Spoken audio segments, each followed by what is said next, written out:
Hey everybody, in a previous video I did a all-encompassing review of Masterclass.com, the subscription course service that lets you get video courses from the world's experts and leaders in various fields, almost anything you could think of. Writing, you have James Patterson and R.L. Stine. Performance, you have Usher.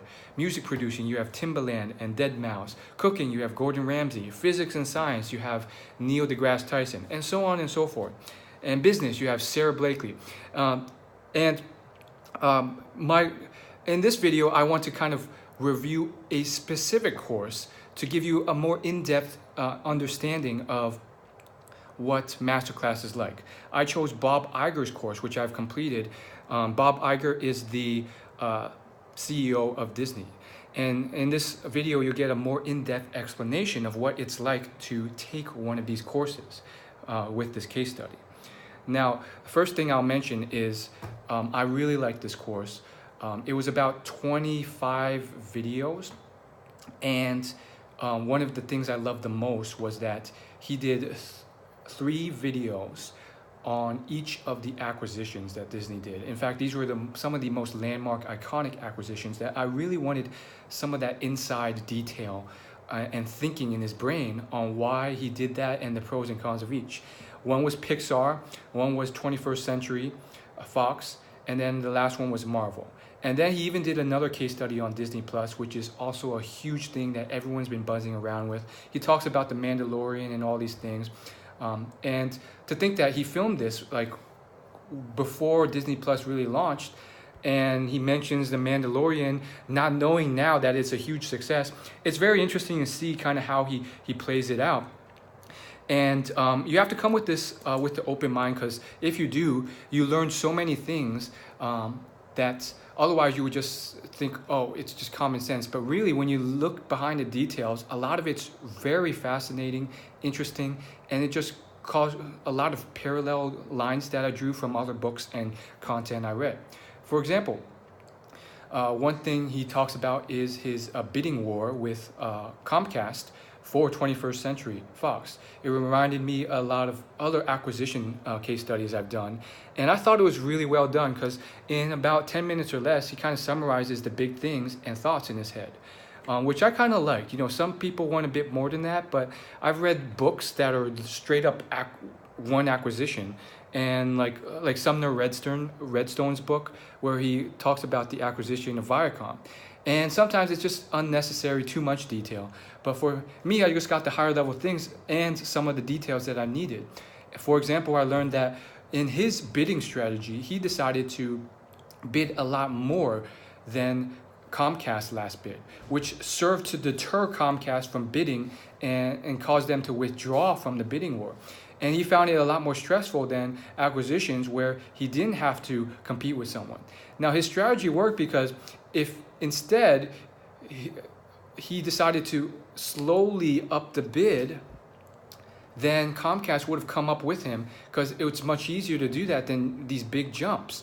And so, you know, he was advised by some of his advisors to go up slowly, but he did it in his way, which ended up working. So I found that interesting.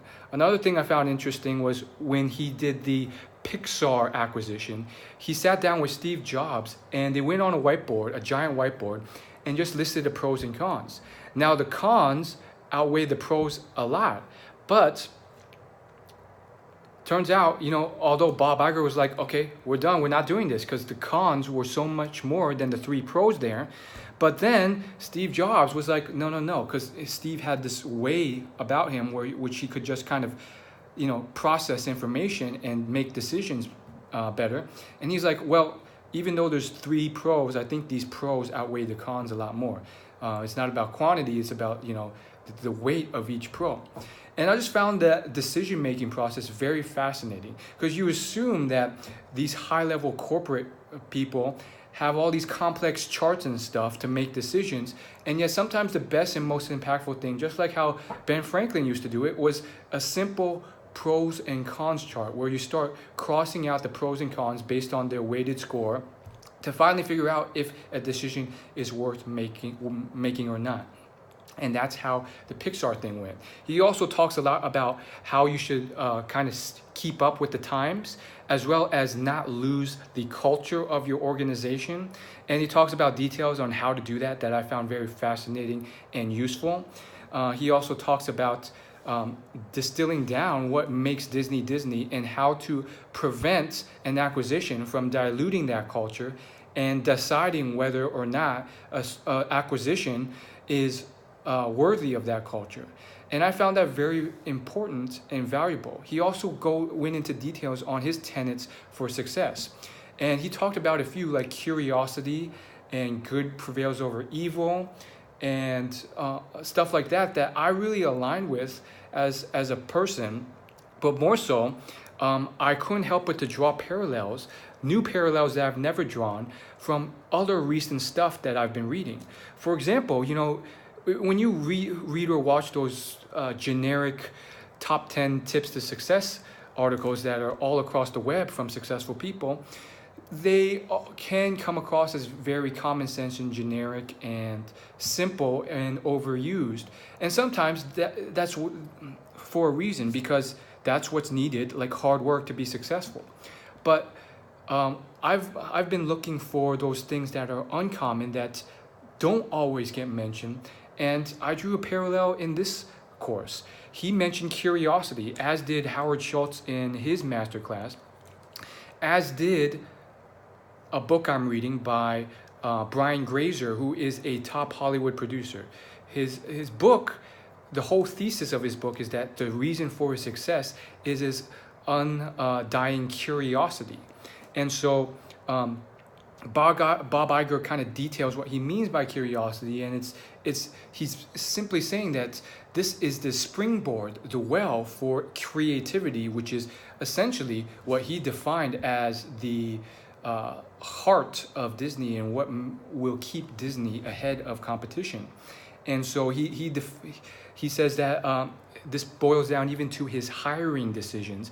You have to look for people who are curious, not only in their work, but in different areas. Howard Schultz kind of takes this from a different perspective, but in a similar way in his course, where he kind of defines curiosity as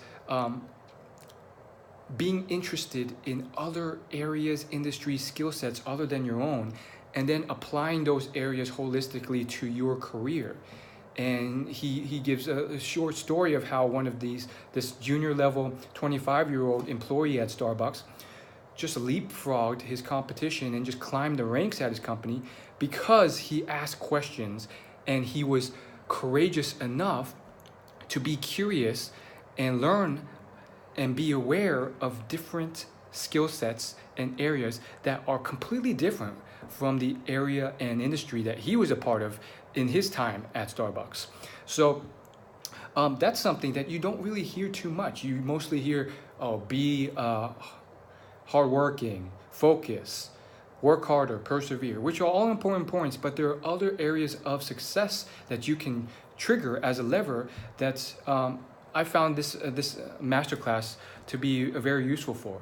I very much got an inside account of Disney and Bob Iger's thinking process that I would have never got even close to finding other than through books or periodicals or articles online. And those probably not even that close. I would say the closest thing I could get would be his memoir, A Ride of a Lifetime, which is pretty good as well. So, books and then masterclass and then nothing else really comes close to this. So I found it very useful. Of course, the downside was that it was short. It was only about 25 videos that are about 7 or 8 minutes long, which is enough for most people, because most people have a hard time even finishing a course after they buy it. But for me, someone who's like a learnaholic, I just devour this stuff, and I would have liked more detail, more specifics. But I also understand that Bob Iger's time is limited and he's busy. So overall, I found it incredibly useful. I thought it was worth it. Of course, if you're expecting to find super detailed, specific stuff, it may not be a perfect fit for you. I do get the general sense that the average person is a bit more skeptical and not willing to kind of be open-minded and look for those details. And I highly encourage you to do that. Otherwise, you come in thinking and expecting, oh, it's just going to be common sense stuff. And when you have that narrow rose-colored perspective, you're going to find things that confirm that. And of course, you're going to come out of the course thinking, oh, well, that was just generic common sense stuff, and give the course a bad rating. But if you come in open-minded and you look for those details, those specific stories that you wouldn't have gotten anywhere else, if you pay attention to what he says about the Marvel acquisition he did, you will find stuff that's very valuable. Of course, it wasn't perfect for me. Those summary points at the end of every video that kind of details his like top points, sometimes they were on point, sometimes they were very off. Like for that one acquisition he did with 21st Century Fox, whoever summarized those, they were way off from what I got from it. Of course, there's a subjectivity to what you learn from what he says, but I feel like whoever did that like didn't actually watch the video, or just watched it at 2x speed and missed the big points. Because the summary points were like, think creatively, work with your team to deal with stress during an acquisition. And I'm like, you completely missed the big points that Bob Iger was trying to bring across from his acquisition of 21st Century Fox. Things that were, in my opinion, which could be wrong, more important, such as his bidding strategy when he was bidding with Comcast to get that company.